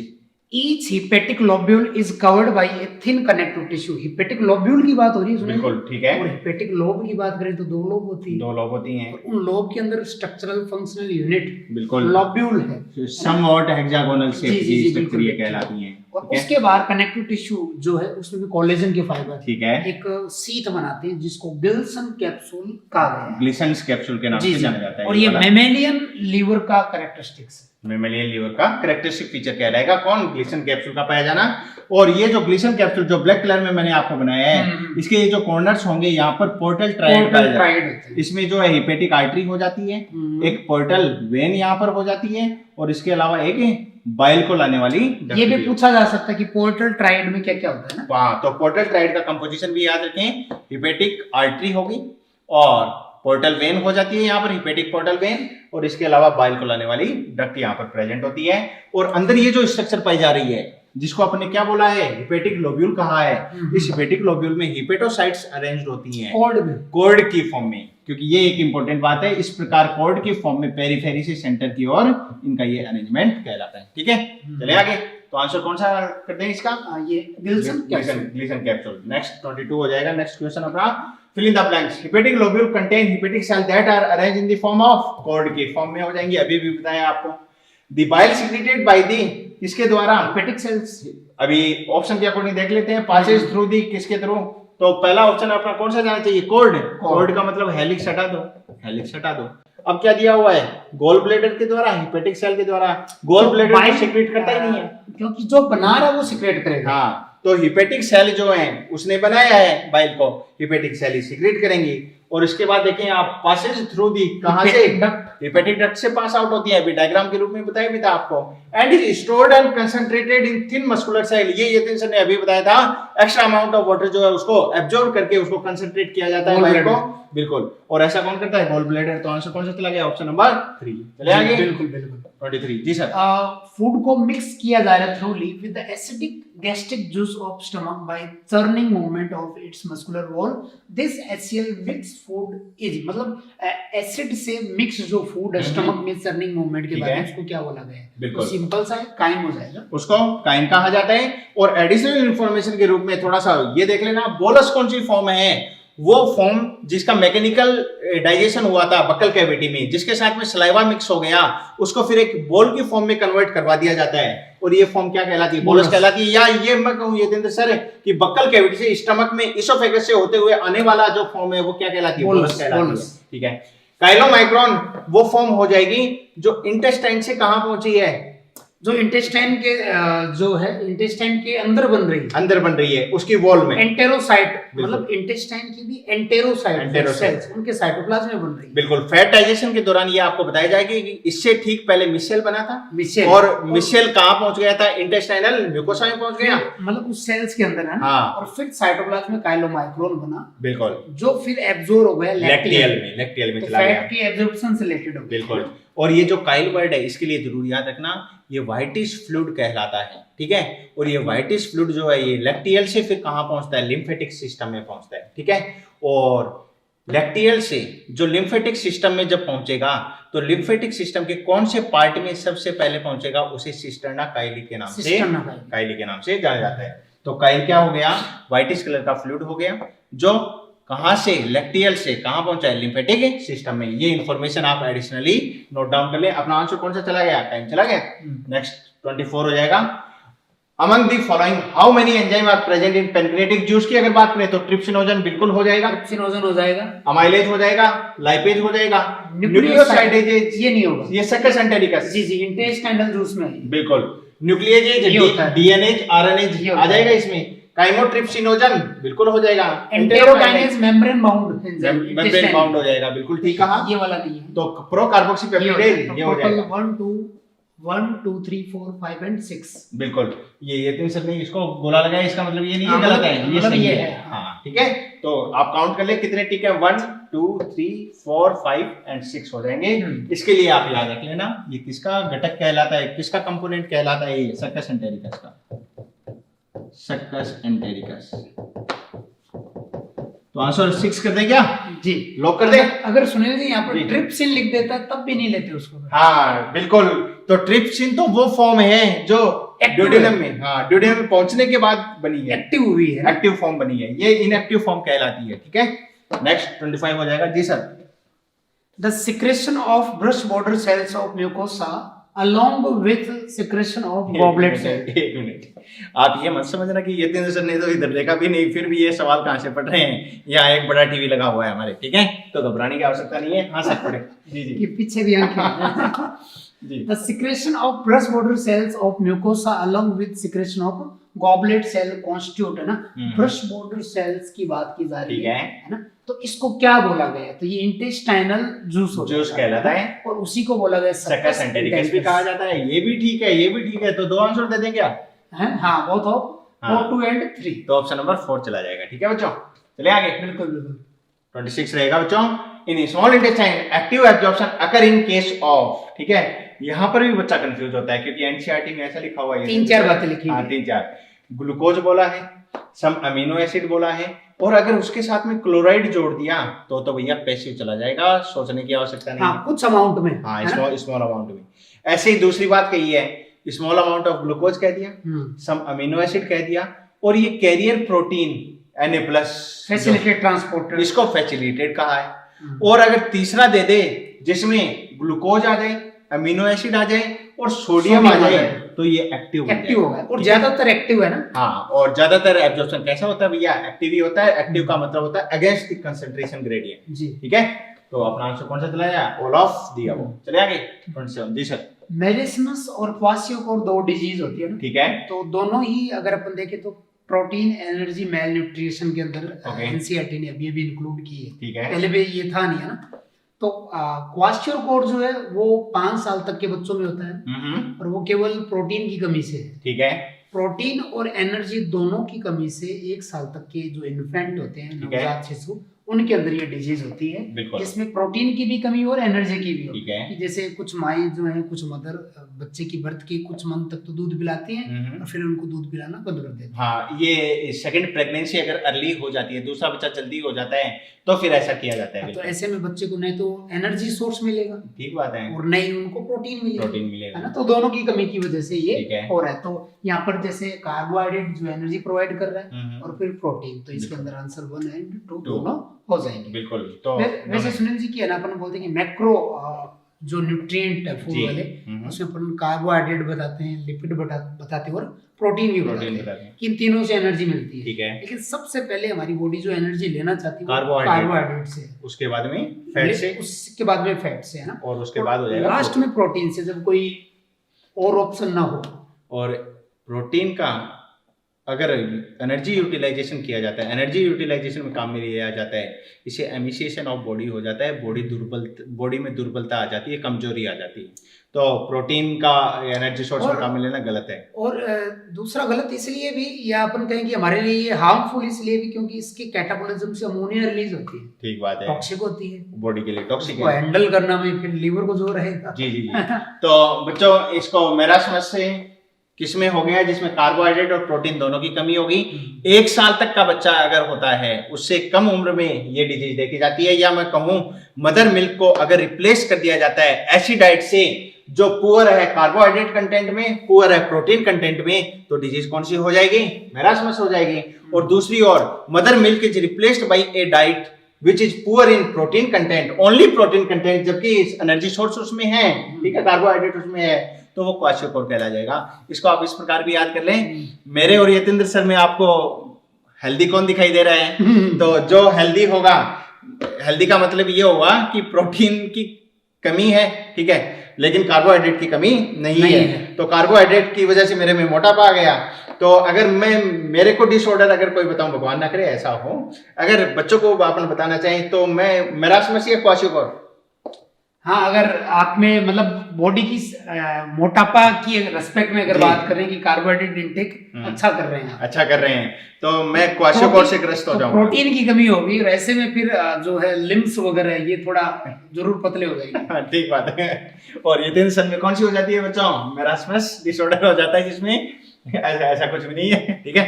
पता चले अभी क्वेश्चन सोल्व करते करते ही कोई बात हो जाए, कमेंट में मजा लेंगे। चले आगे।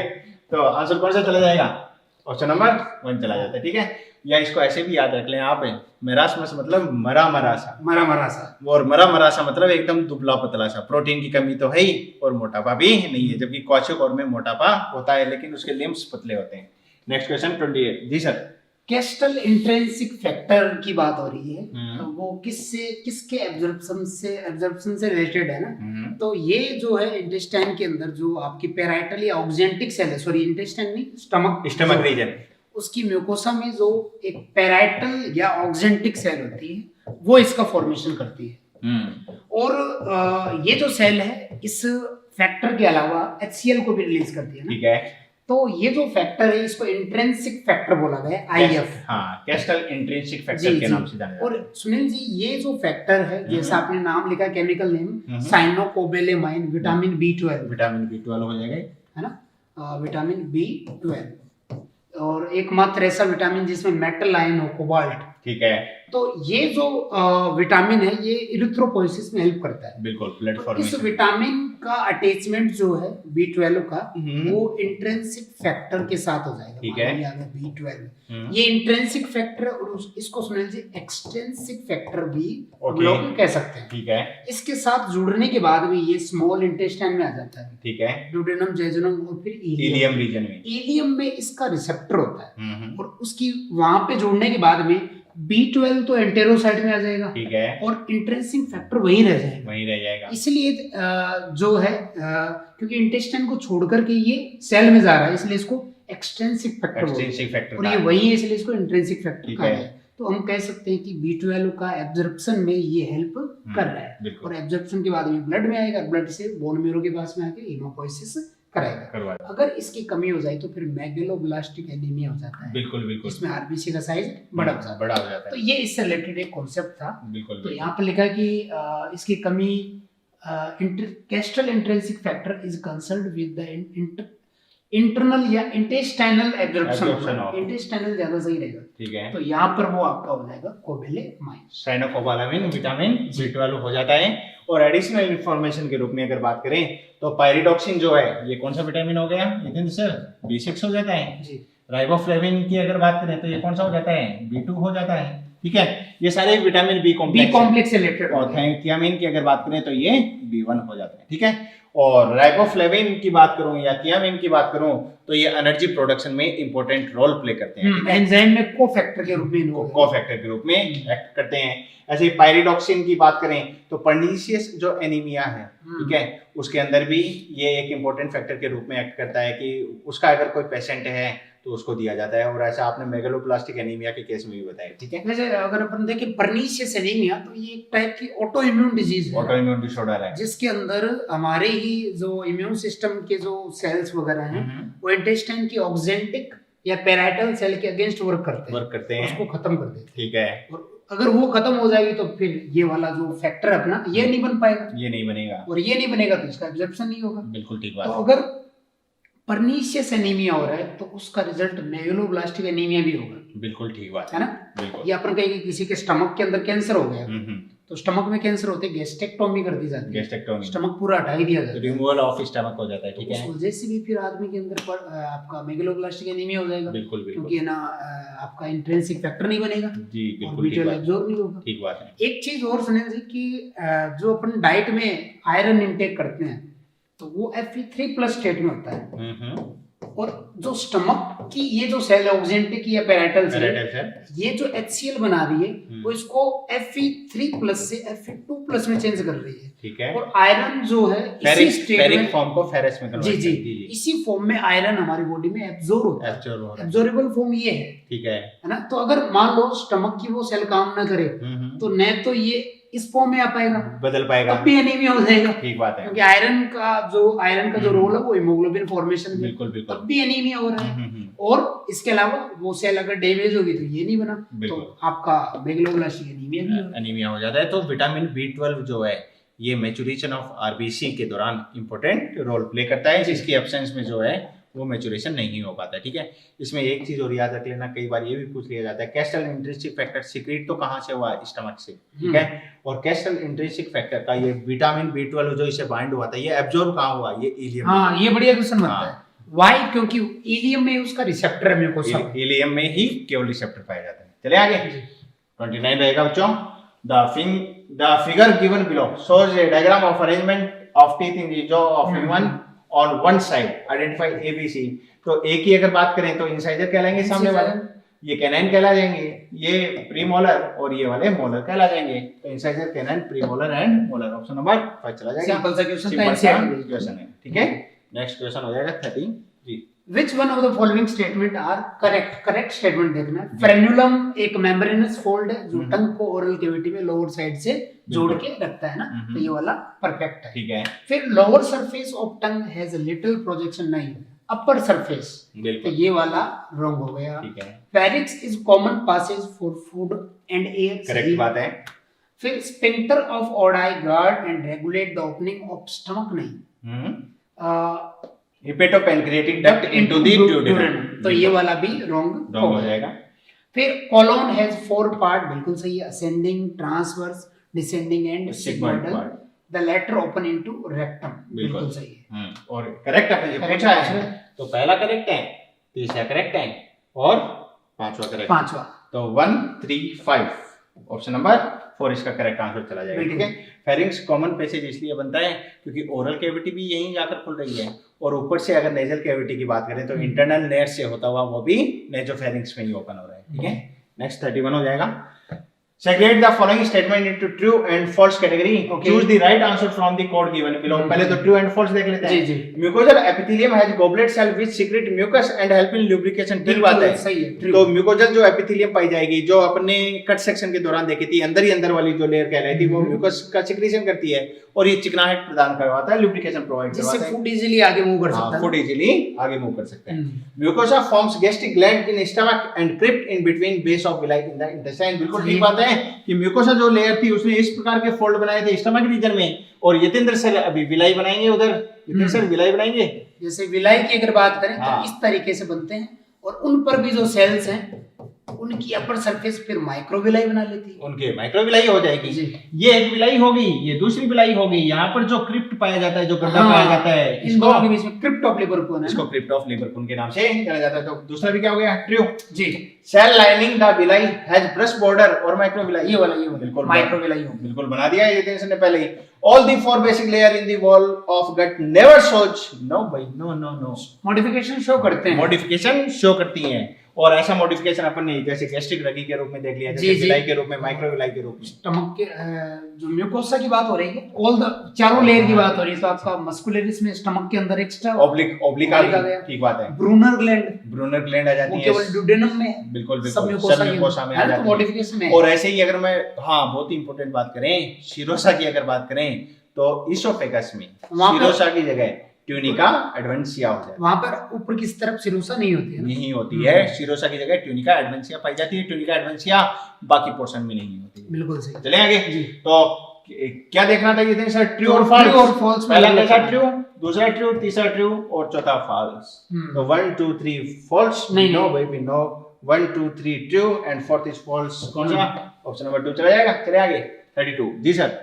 Small finger-like projection which produce numerous microscopic projection are supplied with network of, मतलब ये सुनील जी विलस की ही बात कर रहे हैं, एनसीईआरटी का डायग्राम बना रहे हैं, विलस या विलाई जिसको हम कहते हैं, जिसके अंदर सिंपल कोलमनर सेल्स हैं, और सिंपल कोलमनर सेल जो हैं उनकी अपर सरफेस जो है उन पर माइक्रोविलाई हो जाएंगे उनके ऊपर। और जैसे एक विलस ये वाला भी हो गया। अब इनके बीच में जो है वो आर्टरी भी डिवाइड होकर के ऊपर की तरफ जा रही है, ठीक है, और फिर वो वेन के साथ कनेक्ट हो रही है, तो ब्लड कैपिलरी नेटवर्क बना। इसके साथ वहां पर लैक्टियल भी जाती है, लैक्टियल भी पहुंच रही है, जो काइलोमाइक्रोन को एब्जॉर्ब कर रही है, और जो ब्लड कैपिलरीज है वहां पर अमाइनो एसिड, मिनरल्स और आपके जो ग्लूकोज वगैरह है, ठीक है, फ्रक्टोज वगैरह, वो एब्जॉर्ब हो जाते हैं जी। तो यहाँ पर यही है। तो इसमें विलस के अंदर की तरफ क्या है ये पूछ रहे हैं। बिल्कुल बिल्कुल। तो ब्लड कैपिलरीज एंड लैक्टियल हो जाएगा ये दोनों, बिल्कुल आंसर फर्स्ट चला जाएगा जी, ठीक है। 32 33 हो जाएगा। Which one of the correct regarding the number of teeth and dental formula with reference to a child. अब बच्चे की बात कर रहे हैं, वो भी कौन सा? 4 से 6 साल। इसका मतलब है डेसिडुअस टीथ कहलाएंगे, जिसको मिल्क टीथ कहते हैं। और मिल्क टीथ का मतलब हो गया कि कितने? 2102 अपॉन 2102 into 2। तो इसको अपन डेंटल फार्मूला कहा जाता है। और डेंटल फार्मूला जो है ये हाफ जो का लिया जाता है, upper half along with lower half. और इसको अगर 2 से मल्टीप्लाई कर दें, दूसरे पार्ट की और मल्टीप्लाई करते हैं तो कंप्लीट टीथ अपने पास आ जाते हैं। यहाँ पर एक चीज आप जरूर याद रख लेना भैया, वो कौन सी, कि बच्चे में क्या नहीं होता है, प्रीमोलर नहीं, क्योंकि इनका ऑर्डर क्या कहलाता है, इंसाइजर, कैनाइन, प्रीमोलर और molar, upon incisor, canine, premolar, molar, ये अपर जो, ये लोअर जो। ठीक है, तो अपन क्या बोल देंगे कि इंसाइजर बिल्कुल पाए जा रहे हैं 2, एक कैनाइन है, 0 प्रीमोलर है और ये मोलर है। मोलर में भी जो है लास्ट जो मोलर है ना वो नहीं है, वो बच्चे में नहीं पाया जाता है, क्योंकि यही फॉर्मूला अडल्ट में क्या बन जाएगा, 2 1 2 3 अपॉन 2 1 2 3 बन जाएगा। अब इसको अगर मैं टोटल टीथ में कन्वर्ट करूं तो मल्टीप्लाई बाय 2 कर दूं, तो 2 इसको 2 से मल्टीप्लाई कर दें तो ऊपर वाले को 2 से मल्टीप्लाई करो, 2 और 1 3, 3 और 2 5 और 3 8, 8 दूनी 16, 8 दूनी 16 का मतलब 8 2 जा 16। इंग्लिश मीडियम के बच्चे होते हैं कि, और ऐसे ही यहाँ पर नीचे आ जाएगा 16, टोटल टीथ कितना हो गया, 32 टीथ हो जाते हैं। अब अगर हम इनसे पूछे कि क्या सारे दांत 2 बार आ रहे हैं, हाँ बिल्कुल, अच्छा कैसे ऑल टीथ आर डाइफॉल्ट, गलत हो जाएगा, गलत हो जाएगा। इसका मतलब कि जो दांत छोटे बच्चे में नहीं थे और बड़े में आ गए वो मोनोफायोडोंट, इसका मतलब है प्रीमोलर और थर्ड मोलर। ये जिंदगी में एक ही बार आते, 12 टोटल नंबर 12 हो गया ना, टोटल 12 हो गया, क्योंकि एक हाफ अपर हाफ की बात करूं तो यहाँ पर 2 हो जाएगा, लोअर हाफ में 2 हो जाएगा, इसको 2 से मल्टीप्लाई करेंगे तो टोटल 4 हो गया, ये भी 4 हो गया। तो प्रीमोलर कितने हो गए टोटल बच्चे में, 8 प्रीमोलर हो गए। 8 प्रीमोलर केवल अडल्ट में आएंगे, बच्चे में तो है ही नहीं। और इसके अलावा जो थर्ड मोलर यहाँ पर 3 में बदल गए, ये 2, इसका मतलब 1 2 और 2 से मल्टीप्लाई और कर दो तो 4 हो गए, तो 8 प्लस 4 कितने, 12 वो टीथ होते हैं जो मोनोफायोडोंट कहलाते हैं, जीवन में एक ही बार आते हैं ह्यूमन में। डाइफायोडोंट बाकी जो बच्चे में है, हाँ जो बच्चे में आ गए वो डाइफायोडोंट है, नहीं, वो बाद में भी आएंगे, इसको उसी प्रकार कर लेते हैं ना, एक याद रख लो, बाकी याद रख। मोनोफायोडोंट अगर 12 है तो अडल्ट में टोटल 32 हैं, तो 32 माइनस 12 कर दो, 20 बच जाएंगे, 20 कैसे कहलाएंगे। बाकी नाम अगर पूछ ले है ना कि ना ये दांत कौन सा है, बिल्कुल बिल्कुल नाम भी पूछ सकते। तो मोनो की अगर बात कर लेना, मोनोफायोडोंट तो हो गए प्रीमोलर, 8 तो प्रीमोलर, हाँ, प्लस 4 लास्ट थर्ड मोलर कर दो, थर्ड मोलर जी। ठीक है बच्चों, तो ये 12 टीथ कैसे होते हैं, ये तो सर ने नंबर लिख दिया और ये उनके नाम हो गए, बिल्कुल। बाकी डाइफायोडोंट में incisor, canine and first and second molar, हाँ फर्स्ट एंड सेकंड मोलर, क्योंकि प्री मोलर तो है ही नहीं। बिल्कुल बिल्कुल जी। तो नेक्स्ट क्वेश्चन 34 रहेगा, which enzyme are responsible to convert the end product of partially hydrolyzed food into the simple absorbable form। ठीक है, और ऐसे एंजाइम्स जो फाइनली एक्ट करते हैं, यानी वो इंटेस्टाइन, स्मॉल इंटेस्टाइन में, और फाइनल एक्शन किसकी कहलाएगी, पेनक्रियाटिक जूस की या सक्कस एंटेरिकस की, सक्कस एंटेरिकस की, इंटेस्टाइनल जूस की हो जाएगी। तो एंजाइम ऑफ सक्कस एंटेरिकस, ठीक बात है। प्रोटीयोलाइटिक एंजाइम ऑफ पेनक्रियाज ये फाइनली एक्ट नहीं करते हैं। एंजाइम ऑफ गैस्ट्रिक जूस नहीं, ऑल ऑफ द अबव नहीं। आंसर कौन सा चला जाएगा? या ये भी कहे कि ब्रश बॉर्डर एंजाइम ना, हाँ ये ब्रश बॉर्डर एंजाइम जैसा अभी ये तीन सर ने डायग्राम बनाकर भी बताया था कि यहाँ से ये सीक्रेट होते हैं। ठीक है 35 जी sir. Which one of the following equation matched correctly with the action of enzyme on the given substrate and regarding end product of their reaction? Food digestion से रिलेटेड है और जो सबस्ट्रेट है उस पे करेक्ट अपने को देखना है ना, ठीक है करेक्टली मेज्ड। हाँ हाँ तो देखते हैं, चलो। स्टमक के अंदर फैट का डाइजेशन नहीं होता है, ये गलत हो गया। स्मॉल इंटेस्टाइन में प्रोटीन के रेस्पेक्ट में बात कर रही है। पेप्सिन तो स्टमक में काम करता है ना, स्टमक में करेगा, ये भी गड़बड़ हो गया, गलत हो फिर गया। स्मॉल इंटेस्टाइन ठीक है, लोकेशन हो गई। स्टार्च सबस्ट्रेट हो गया। एमाइलेज चलो ठीक है, उसको डाइजेस्ट करता है और वो डाइसैकेराइड में चेंज हो सकता है। बिल्कुल ये बात तो ठीक है। चलो ये भी देख लेते हैं। ड्यूडेनम लोकेशन, ट्राइग्लिसराइड को अगर यहाँ पे लाइपेज आता तब तो सही हो जाता, लाइपेज होना चाहिए था। ट्रिप्सिन तो प्रोटियोलाइटिक है, बिल्कुल बिल्कुल, वाला भी रॉन्ग हो गया। और ये लाइपेज भी बच्चों पेनक्रियाटिक लाइपेज कहलाएगा, ड्यूडेनम रीजन में वही सीक्रेट हो रहा है। ठीक है, और यहाँ पर एक ये स्टिएप्सिन और दे रखा है, इसको लाइपेज कहते हैं। हाँ इसको पेनक्रियाटिक लाइपेज, इसको पेनक्रियाटिक लाइपेज। तो बच्चों वेरी वेरी इंपॉर्टेंट, इसके लिए याद रख लेना ये पेनक्रियाटिक लाइपेज है भैया। और पेनक्रियाटिक एमाइलेज तो एमाइलोप्सिन, बिल्कुल एमाइलोप्सिन। एमाइलोप्सिन जो है वो है पेनक्रियाटिक एमाइलेज। बिल्कुल। तो ये दो एडिशनल इंफॉर्मेशन भी आपको याद रखनी है। नेक्स्ट क्वेश्चन 36 रहेगा, which one of the following enzymatic reaction is incorrect, गलत की बात कर रहा है अपने से।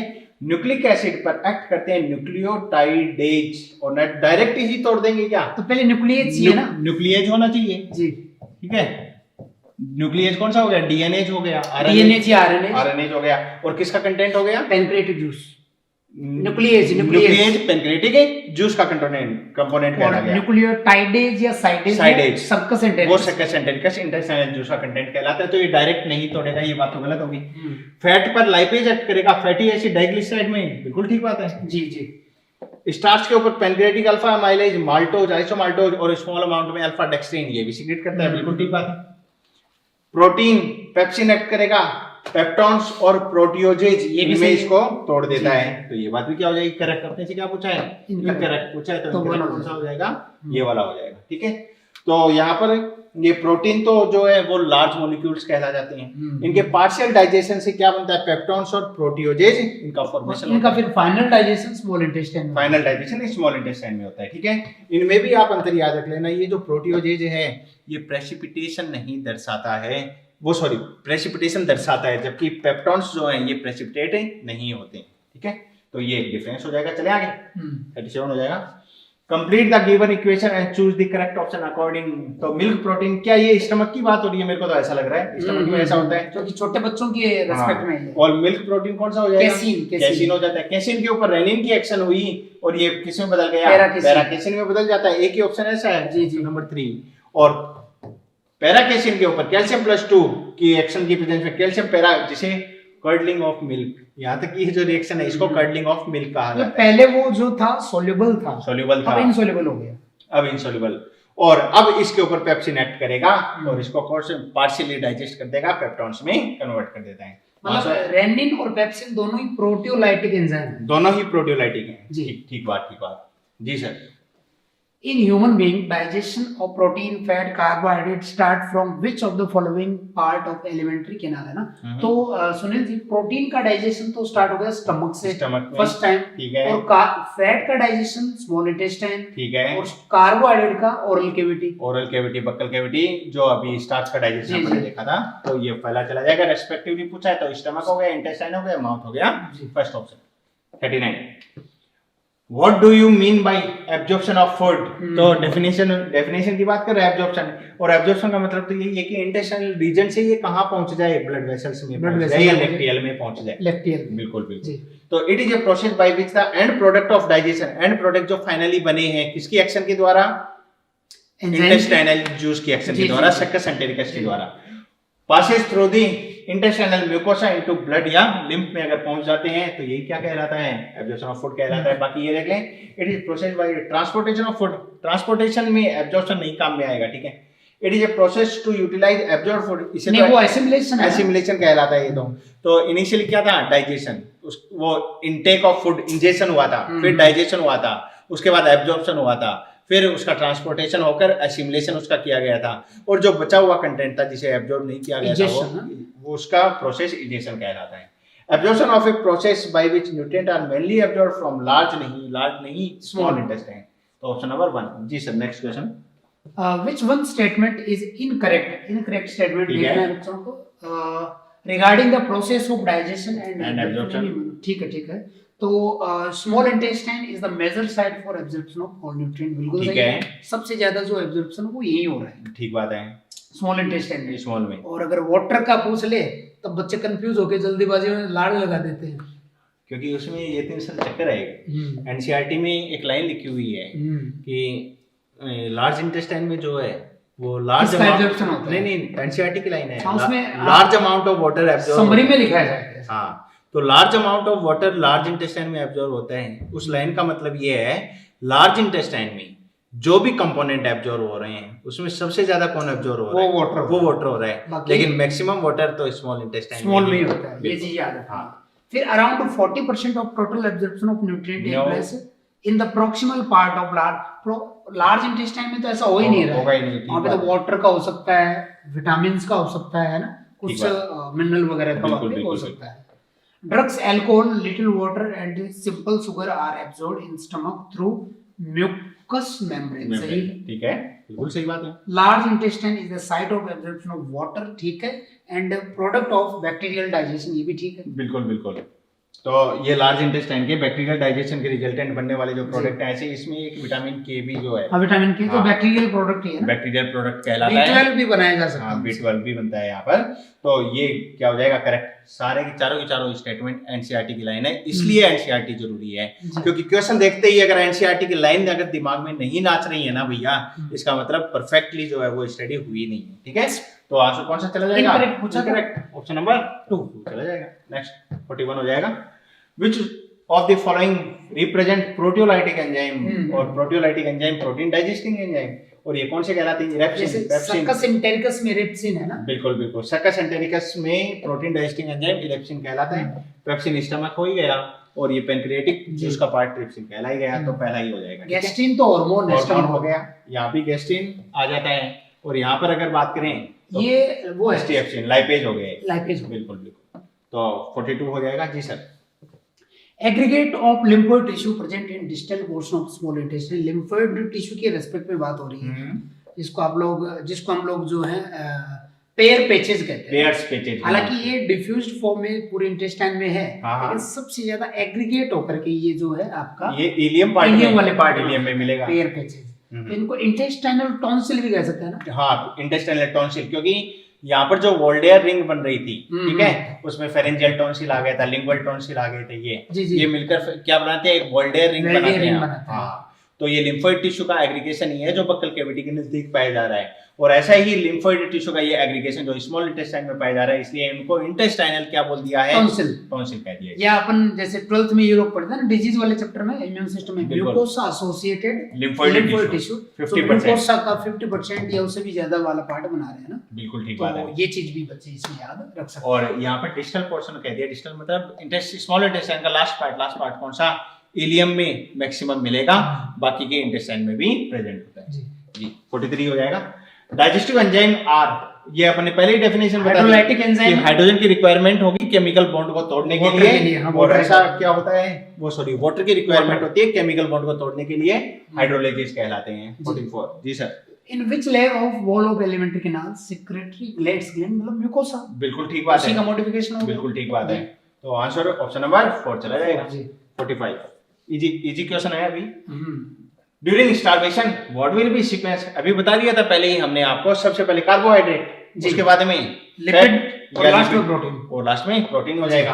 तो आंसर कौन सा जाएगा, कार्बोहाइड्रेट हो गया, फैट हो गया, और प्रोटीन हो जाता है, फर्स्ट हो जाएगा।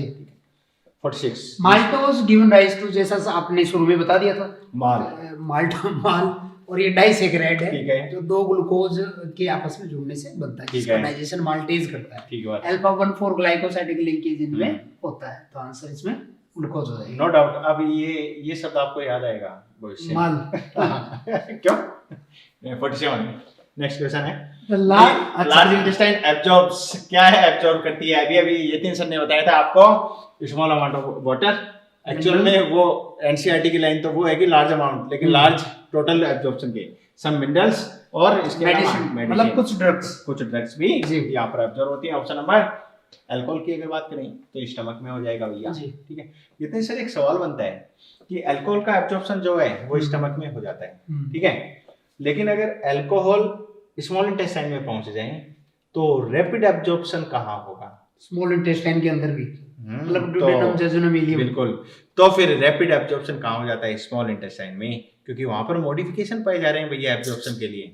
एक्चुअल में तो अल्कोहल पहुंचता ही नहीं है स्मॉल इंटेस्टाइन में, वहीं पे वो पूरा एब्जॉर्ब हो जाता है, वहीं पे ही एब्जॉर्ब हो जाता है। लेकिन अगर कंपेयर करवा कर कोई हाइपोथेटिकल सवाल ऐसा बना दे तो उस हाइपोथेटिकल में आप यही कहोगे कि स्मॉल इंटेस्टाइन रीजन में ज्यादा एब्जॉर्प्शन होगा अल्कोहल का, ठीक है।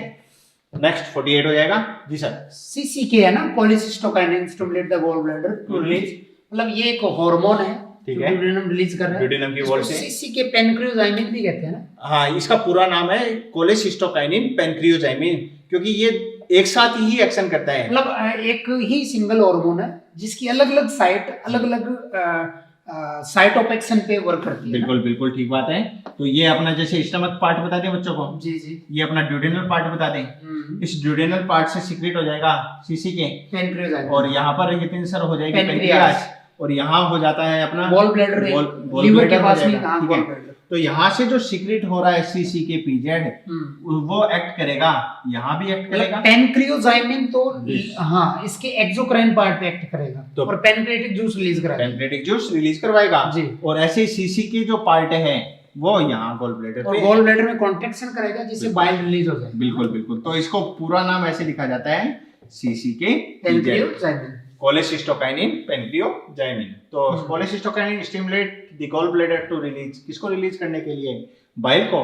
और वो क्या करवाता है, इमल्सिफिकेशन करवाता है फैट का, ठीक है। और फैट के इमल्सिफिकेशन का मतलब ये थे सर, इनको बच्चों को थोड़ा सा बता दें। ट्राइग्लिसराइड जो फॉर्म होती है, ये ट्राइग्लिसराइड फॉर्म की क्या सरफेस टेंशन को कम किया जाता है, इसकी एक्शन होती है सॉल्ट की, बाइल सॉल्ट एक्ट करेंगे, सरफेस टेंशन कम होगी, जिसकी वजह से वो फैटी एसिड और ग्लिसरॉल फॉर्म में जो है टूट जाती है। ये बड़ी ग्लोब्यूल है जिसको इमल्सिफाइंग एजेंट छोटे छोटे ग्लोब्यूल में चेंज कर देते हैं। बिल्कुल ठीक बात है। सुनील जी ने जैसा बताया कि यहाँ पर सरफेस टेंशन ज्यादा है और सरफेस एरिया कम है और जैसे ही बाइल सॉल्ट वर्क करेंगे तो सरफेस एरिया जो है वो बढ़ जाएगा और सरफेस टेंशन कम हो जाएगा। ये चीजें है। बिल्कुल बिल्कुल। अब अच्छा, अब इसके ऊपर क्योंकि सरफेस एरिया बढ़ गया है तो अब इसके ऊपर एक्ट कौन करेगा, लाइपेज। और लाइपेज एक्ट करते फिर इसको वही आपका फैटी एसिड और डीएजी एमएजी वगैरह में मिशेल फॉर्म बन जाती है यहाँ पर, वो मिशेल बन जाता है। और मिशेल फॉर्म वो है जो ल्यूमेन ऑफ इंटेस्टाइन से कहाँ पहुंचती है, इंटेस्टाइनल वॉल में पहुंचती है, ठीक है।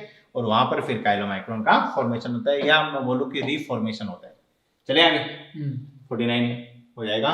स्वैलोविंग इज ए कैसा प्रोसेस है, निकल रहा है तो वॉलंटरी है, ये वॉलंटरी है कि स्केलेटल मसल्स है। बिल्कुल बिल्कुल।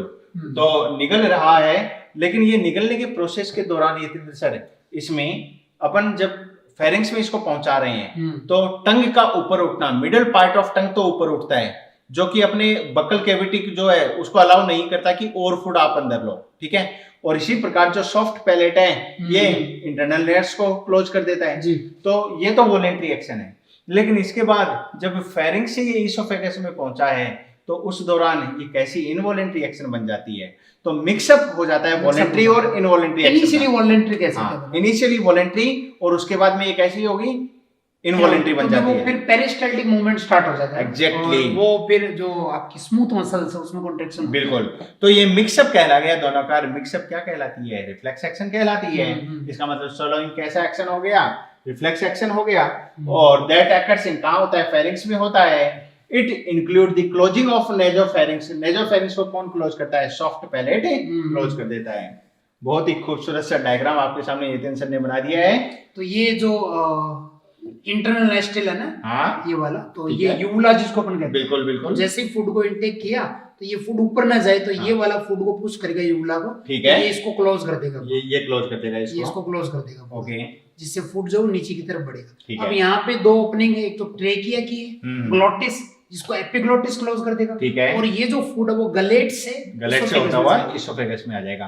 तो आप ये भी याद रखना कि नेक रीजन में अगर फ्रंट में अगर पूछे तो फिर कौन सी ओपनिंग है, ट्रेकियल ओपनिंग कहलाएगी, ग्लोटिस कहलाएगी, और पीछे वाली कौन सी कहलाएगी, गलेट कहलाती है। Gullet is opening of oesophagus in pharynx reason, ठीक है। तो चले आगे 50 जी सर।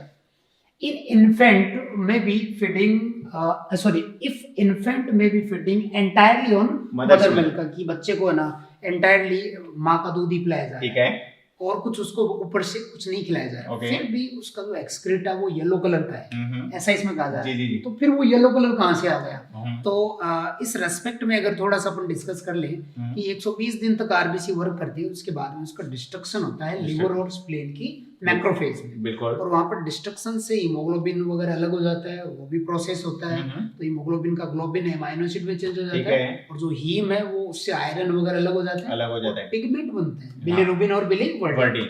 वो पिगमेंट जो है, जैसे बिलीरुबिन की अगर बात करें तो ये पिगमेंट येलो कलर का होता है, और ये फिर मूव करके लीवर के पास आता है, और लीवर बाइल जो रिलीज कर रहा है उसके साथ में ये इंटेस्टाइन में आ जाता है। बस इनका कलर आपको याद रख लेना, बिलीरुबिन का कलर ये सर कैसा हो जाएगा, येलो कलर हो जाता है, और ये कुछ ग्रीन कह सकते हैं, ये ग्रीन हो जाता है। ठीक है। फिर ये लिवर के पास आते हैं, लिवर बाइल के थ्रू इनको पिगमेंट्स को ठीक है इंटेस्टाइन में डंप करता है। बिल्कुल। तो इंटेस्टाइन से वो फिर लार्ज में जाएंगे तो जो एक्सक्रीट है उसको येलो कलर प्रोवाइड करता है। बिल्कुल बिल्कुल।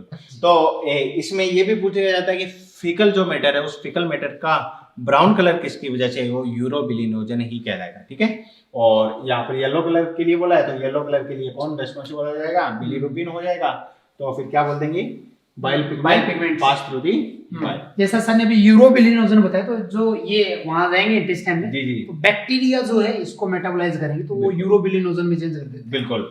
और इसमें एक चीज और याद रख लेना, बिलीरुबिन की ही ऑक्सीडेटिव फॉर्म क्या कहलाती है, बिलीवर्डिन कहलाती है। ठीक है। तो ये जो है सुनील जी एक्सक्रीटा को भी येलो कलर दे रहे हैं, यूरोक्रोम यूरिन को भी दे रहा है, बिल्कुल। और हमारा जो ब्लड प्लाज्मा है उसको भी दे रहे हैं, पेल येलो कलर प्रोवाइड करवा रहे हैं। यही इन्वॉल्व होता है। बिल्कुल बिल्कुल।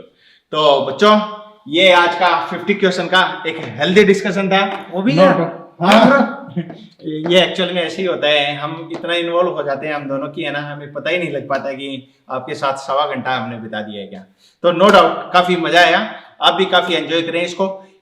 टॉपिक को कंसेप्चुअली पढ़ना जरूरी है। आप एनसीईआरटी पढ़ रहे हैं तो एनसीईआरटी एक टीचर बनकर तो पढ़ के देखो। आप एनसीईआरटी की केवल रीडिंग मत लगाओ, आप कोई भी पैराग्राफ पढ़ रहे हो उस पैराग्राफ आप जैसे फॉर एग्जांपल डाइजेस्टिव सिस्टम का चैप्टर पढ़ना है आपको, अब इस डाइजेस्टिव सिस्टम से आपने एग्जामिनर बनकर खुद से अगर 60 क्वेश्चन नहीं बनाए ना 60 क्वेश्चन, तो ये मानकर चलो आपका पढ़ना ना पढ़ना बराबर है। तो कंसेप्चुअली पढ़ें, अच्छे से तैयारी करते रहें, और अगले में भी आप यही तीनों टॉपिक पढ़ के आए। हाँ बिल्कुल बिल्कुल। तो अभी डाइजेशन का ही अगला पार्ट और करवाएंगे। हाँ, फिर 2 पार्ट रेस्पिरेशन के करवाएंगे, 2 पार्ट आपको सर्कुलेशन के करवाएंगे। डाइजेस्टिव सिस्टम ही पढ़ के आना है। हाँ डाइजेस्टिव सिस्टम ही पढ़ जो भी आपके पास नोट्स है और एनसीईआरटी तो मस्ट है ना। बिल्कुल बिल्कुल। तो मिलते हैं अगले लेक्चर में। Okay, thank you.